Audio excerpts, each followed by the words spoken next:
Welcome. My name is Natasha Sherman, and I am your host. And today's show is a conversation with Dr. Pamela Mills, or Pammie as she is known, and she was gracious enough to invite us into her home to do this interview. Dr. Mills is a retired physician, and aside from having had a successful medical career, her next major calling in life is philanthropy, and she is particularly passionate about animals. Pammie is on the board of SAVE, an independent, nonprofit animal shelter in the Princeton area. As a matter of fact, in 1999, her husband, Brad Mills, a trustee on the board of SAVE, bought the building and donated it to SAVE. Pammie has recently authored a coffee table book, At Home in Princeton, The Art of Entertaining with 4 Paws. It is really a glimpse into Pammie's life, the art of living, the art of entertaining, and making a difference with animals. Part of the proceeds of the sales of the book will go to SAVE. Our conversation today is basically focused on animals and the extraordinary difference they make in our lives. So I want to thank you for inviting us into your home. It's quite a lovely change from being on the set. And we all kind of know about or hear about the difference that animals make, but I want to talk to you about your personal experiences. You have dogs now, but I seem to have read in your book, I think, where when your mom passed, you had a cat, and you talked about how that helped you so much. Say a little bit about that. Well, I actually grew up in a farm in Scotland in the Highlands, and I was surrounded by dogs and cats, of course, but never had one of my own because they were all part of my father's, for the sheep and the cattle and what have you. So I really, although I loved animals, of course I love animals, but I never had one of my own. And then I was in the hospital, I was working, and one of my patients, his wife came in with this little pussycat, and she was going to drown it because because she lived in the farm, in the ranch. Yes. And she said that when she found little baby kittens, that what she would do is she would, take care of them, not in a nice way, because the coyotes would get them, or, foxes, and that was not very pleasant. So anyway, she had this little pussycat, and I said, oh my golly, you can't, I'll take it. And so I took him home, and of course we lived in hospital accommodation, you weren't allowed to have animals, but I snuck him in. And when my mother died, I will tell you, I named him Fluffy, and he was he saved me, because the grief that you have over the loss of a loved one, particularly my mother, it was horrendous. And having this little pussycat, helped me grieve, because I would talk to him. It's very difficult to talk to people because some people don't want to hear about, all or your they don't trials. know how to respond, and they feel uncomfortable. I think, one of the things that comes through when you talk about animals and pets in particular is this idea that they ask nothing of you, basically. Certainly they require some attention, but I think what we as humans have to learn from them, and you at some point in your book also said the things that they teach you, one of the basic thing is unconditional love. Yes. So where in our lives do we experience unconditional love, full attention, not asking anything of us, not asking us to prove anything? It's the time where we could just be, and as you said with your mother, you could just grieve and not have to think about anything else. And you had this living, warm creature supporting you. And animals, they know when there's a problem, so Yes. they cuddle up to you more, or they sense there's a problem, so they don't leave your side. And actually, it was a boy. I named him Fluffy, and he was with me all the time, and I cried, and I spoke with him, but he basically healed me. So I didn't take any medication. Today's world, if you have a little blip, everybody wants to give you antidepressants, or they want to send you on a journey of chemicals, or in a foreign way that you're not used to. But you have a pussycat or a dog or a horse, whatever it is, you know, you Yeah. like, even a bird. It really does, it really helps heal your soul. Yeah. There's no question. I think it's interesting as you mentioned that, because one of the things that you and I have talked about, and it's just kind of like coming to me when you mentioned, you know, like we are very quick now to hand out antidepressants, and, you know, it's up to each of us to choose to do that or not. But I think none of us are looking at those alternatives like, wow, there are alternatives. I don't have to, I can go home and just be with my pet or my dog. And you and I had talked about the idea of animals being brought into hospitals. And, you know, I did some research, and there are some hospitals who are actually starting to do that. And they've proven that it can shorten the duration of stay, it can alleviate pain. The idea that certainly they have therapy dogs that they bring in, but having your own pet, so here you are, especially as a child, you know, having your own pet makes a tremendous difference. Oh yes, because you know, when I was recently in hospital, and Grace, she's almost 16, and so she's been through a lot with me. She's traveled my journey for 16 years. It's funny, I can remember so much just by looking at her. You know, it brings back all the memories, Wow. bad and good. But the thing is that when I leave, she will not eat for almost a whole day, sometimes 2 days. She grieves, you know, dogs and animals grieve for their owners. So that's why it's so important to have, I think, to have a facility if the owner is separated from their baby, as we call them, Yes. that they would have a place to go. And it would be one of my passions to try and organize setting, you know, in the hospital, that you could bring your pets, so that but a big area whereby you could bring the bed in with all of, you know, because in the hospital they look after you from the medical point of view, but from, you know, a psychological, you know, just the separation from your friends, from your family. It would be wonderful to have an area that you could bring the animal and into. you know, they certainly have to meet certain conditions of satisfaction in terms of cleanliness, whatever. And I know that they're doing research on that. But I was also thinking, somebody mentioned hospice. I mean, imagine being in hospice. It's not that you're worried about disease or getting worse, but if you can bring your pets into hospice, what that would do. Oh yes, and particularly with children, because you know, it's a long, long day in a hospital setting when you're away from your environment. You know, your sort of, you know, your parents, your siblings, you know, all the wonderful comforts that you know, and all of a sudden you're thrown into a very foreign environment with lots of tubes and, you know, all sorts of IVs and machines, and they make noises in the middle of the night that you're not used to. Yes. Imagine if you could bring your little baby dog or pussycat, you know, in so that you could cuddle at night. I think it's something that you know, we should really look at very seriously. Absolutely. And you know, there was a study that they did with children going to their doctor visit, their quote wellness visit. But children can be afraid of those.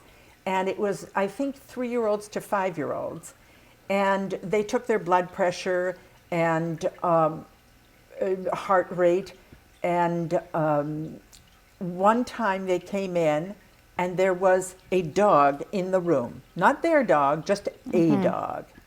And for the next visit, there was no dog. And they found that there was a difference. Yes. When there was just a dog present in the room, that their heart rate was more normal, that their stress rate was more normal. Yes, there's many studies to actually show that, you know, having an animal comforts you, you know, and imagine if it comes to the time when your life is ending and, you know, you don't have anybody. Sometimes people don't have any family. And, but sometimes they still have their little dog. Can you imagine that little dog being with them? In fact, there's a story about, I don't know if you've ever heard about it, it was Greyfriars Bobby. And in Edinburgh, there's a church called Greyfriars. And there was an older man who had a beautiful, I think he was a Scottish Terrier. And he's a beautiful dog. He was black. And he went everywhere with his master, and everybody in Edinburgh knew him. And the old man died, and Bobby, was the dog's name. When he was buried, Bobby sat on his grave and never moved until he died, which was quite a couple of years later. And the people of Edinburgh used to come and feed him, and that's why he was called Greyfriars Body, because his master's buried in the cemetery in Greyfriars in Edinburgh. So a book and a movie was made of it. But wow. That little dog, it was hail and sleet and rain. Weather in Scotland could be kind of cold. Yes. And they tried everything to take that little dog from the grave, and he just wouldn't move. He wouldn't. He just wow. And so the people would come and bring him food and water. That's the dedication. It's a connection, I think, worth studying, that we want to foster. Mm-hmm. I think one of the questions that come to mind, and it may throw you for a loop, but I just want to ask you what you think of this, because sometimes people will say, well, we care more about our animals than we do about children. So what do you respond to that? Well, sadly, I think that's actually quite true. I mean, we were in South Africa, and we went on a safari, and I always remember the guide telling us, he said, if I had to choose between people, I know it's not children, but people and animals, he said, give me animals any day. So actually, I think that a lot of people do care more about their animals than their children. Perhaps that's a very bad thing to say, because we all love our children. But I don't know how to answer that, other than I think it's true in certain situations. But on the other side, some people are terribly, terribly cruel to animals, yes. and to children, by the way, I suppose, yes. too. Yes. But I mean, the cruelty in animals is shocking. I was recently in Greece, because my daughter was married, and I could not believe the packs of dogs. Hundreds of homeless dogs in Santorini in Greece, which is the most beautiful place. Hundreds of dogs, and they're just all homeless. And what happens is, a lot of people come for to work for the summer, mm-hmm. and they take a dog with them, and they just leave the dog when they leave. I can't believe anybody doing that, because it's a member of your family. I can't, it makes me really upset. Treating the animal as a thing that yes. has no feelings attached. And they have a soul. We have 5 dogs, and they all have different personalities, and we all do dog talk, because we know what they want, what they don't want. And it's a very funny thing, because when the time comes, if they have to pass on, it's a real grief-stricken time. I had to put one of our dogs down a few years ago, and I'm still not over it. Wow. And we have 5 altogether, but it's just, they're part of the family. And I think that there should be, there's not enough punishment for people who abuse animals. That would be one thing I would really like to be involved in, punishing them. They are making more laws. It's interesting, when I was traveling, and I was in a third world country, and this man had a donkey, and I don't know, they were walking on some, mountain road, and the donkey, I guess, stopped, whatever, and the man started kicking it in the stomach. Oh. And I remember yelling at him, but in my mind, and he looked at me as if I was like, what's your problem? It's mine. And I think that, this lack of awareness or connection, not only of dogs and animals, but our planet, our trees, mm-hmm. everything living, that we think we can just use yes. and abuse. And I think it kind of infiltrates at a lot of different levels, and that's why our planet is being destroyed because we look at it as something to use, or the animal is something to use. Yes, And, without any and feelings. it just even logically didn't make sense. Why would you beat an animal that is your work animal? Why would you not take care of them? Yeah, but that's the problem with it happens all the time. I saw a video the other day of this young kid kicking a little dog like Gracie, and I thought, oh my God! And somebody was filming it, but didn't do anything to stop him. But they filmed it and they put it on YouTube, and I don't know what I don't understand That's part of that. what's going on. Is, again, we don't make the connection, and if you're going to treat any living thing, whether it be a dog or a tree, with total disdain, then we end up with total disconnect eventually from each other. Yes, and particularly in our society that we have nowadays. I mean, look what's happening. I mean, I was just talking to one of your colleagues, and you know, the youngsters today, they don't have social skills because it's all, you know, cyber or telephone, whatever you call it. I'm useless at that. But my point is that my book also is Save a Dog, Save a Life. I had that written in one of my pages. Yes. Yeah, because you know, can you imagine what dogs are capable of being trained for? I mean, rescue dogs, yes, seeing eye dogs, therapy dogs, being able to sense when you're going to have a seizure, being able to sense when you're going to have a diabetic episode.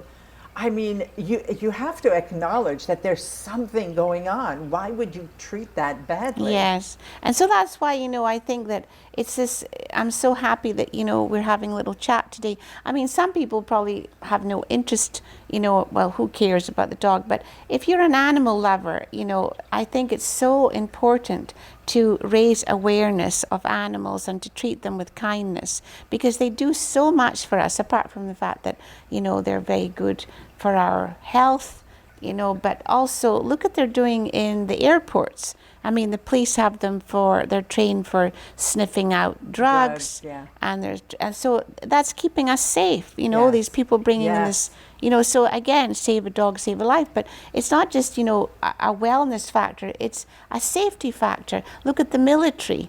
You know, now they're sending the dogs in, you know, to sniff out the bombs, the mines, and what is it? Mines, right? I'm not sure. Yes, it's, you know, mines that explode, these baddies are putting in there, and bombs, and just so many things. And then just recently, they're just training dogs to sniff out malaria.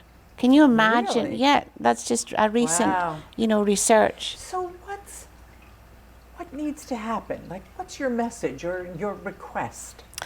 So my request would be that, well, number one, that if somebody, starting at the bare facts, if somebody is seeing a dog, or you know, there's puppy mills that they have, they should be closed immediately, and they should be we should report them. They should be reported, yes. So you know, reported, and if they see animal abuse, just like adult or child abuse, it should be reported and something should be done. It shouldn't just get a slap on the fingers, you know, and say, well, you get fined. These people should be made to go and work on, you know, homeless animal shelters and see what the, you know, the terrible things that come into these shelters because of their abuse. So that would be one thing I would like to see, some, you know, really stringent, effective measures to punish these people and to stop these puppy mills. And the second thing I think is that I think we need to teach our children to be kind to everybody. Period. But, you know, but to be really, you know, kind to animals, no matter what kind of animal, and to appreciate what they can do.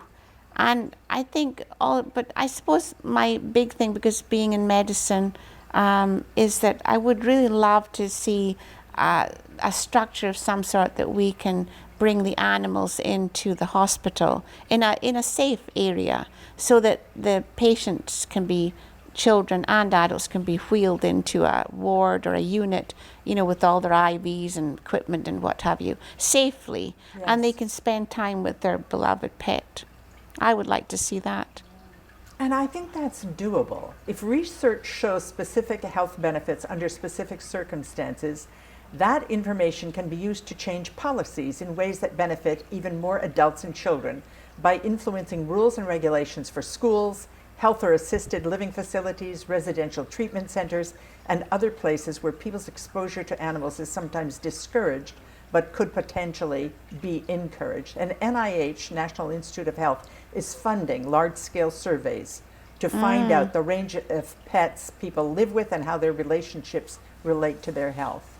Well, you know, there's an organization called Paws for Mobility, PAWS for Mobility, and I was in touch with the lady that runs that, and she was telling me about an autistic child. This child was completely out of control, and the parents didn't know what to do, because it's very difficult when you can't control your child.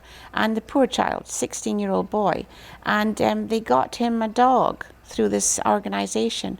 And he's a completely changed young man now, you know, and this is what animals do. I could not live my life without dogs. Well, you know, dogs, cats, some kind of pet. They talked about, again, you know, I read where a study found that children with autism spectrum disorder were calmer while playing with guinea pigs. Researchers gave each child a wristband that measured skin conductance, a measure for excitement and anxiety. A device inside the wristband sends an imperceptible electric current through the skin. The more anxious a person feels, the faster the current will travel. When the children with autism spent 10 minutes in a supervised group playtime with guinea pigs, their anxiety levels dropped. The children with autism also showed improved social functioning and were more engaged with their peers, an important benefit for children with autism. That's interesting. Yeah. I think one of the things also that I want to touch on is you want to be responsible when choosing to have a pet. You want to realize you may want to have a pet, you may want to do all of this, but you also have to check out your lifestyle, what requirements are going to be there, what amount of time you're willing to put into it. You know, again, am I willing to get up in the morning and walk the dog? How long is this pet going to live?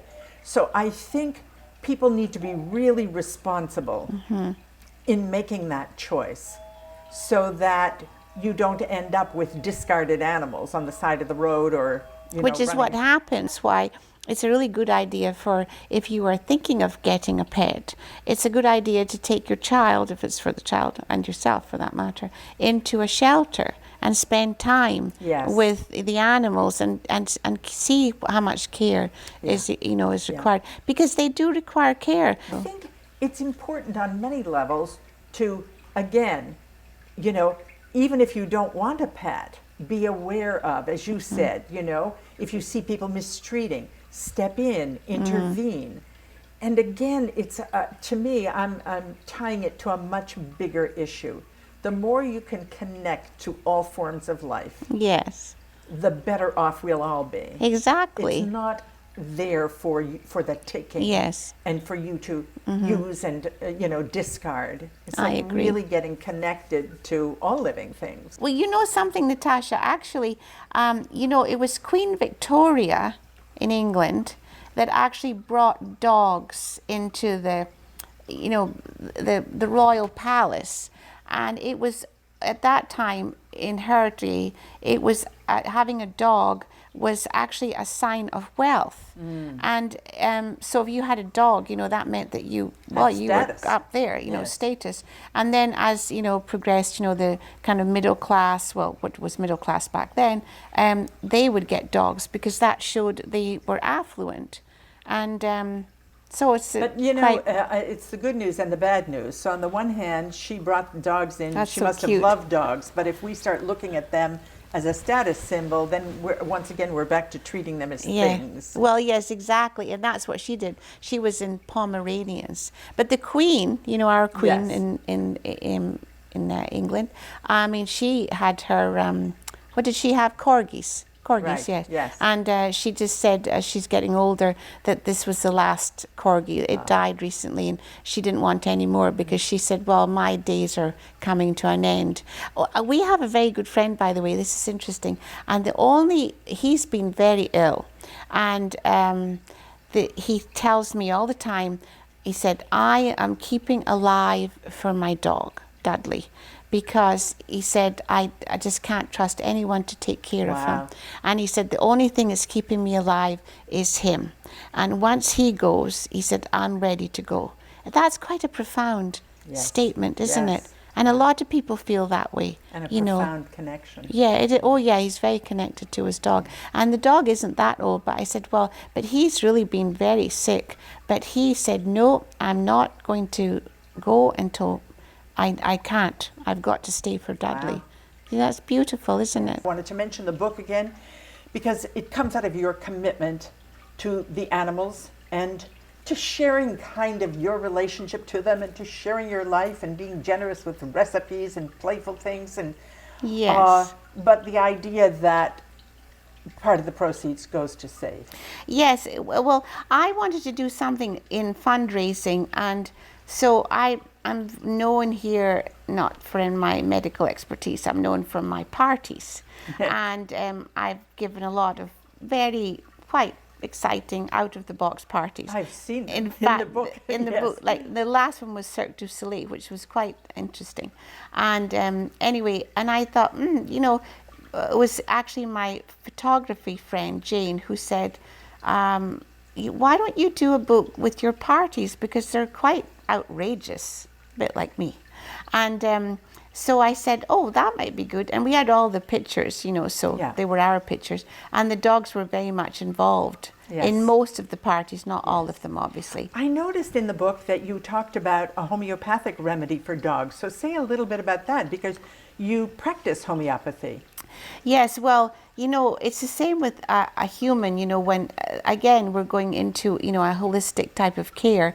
And again, I'm very anti-chemical. Of course, that's not to say that, I realize that sometimes we have to have, drugs. It's not that I'm anti-drugs, but I think that medicine is far too quick to give chemicals when they could look at alternative methods of healing all of us.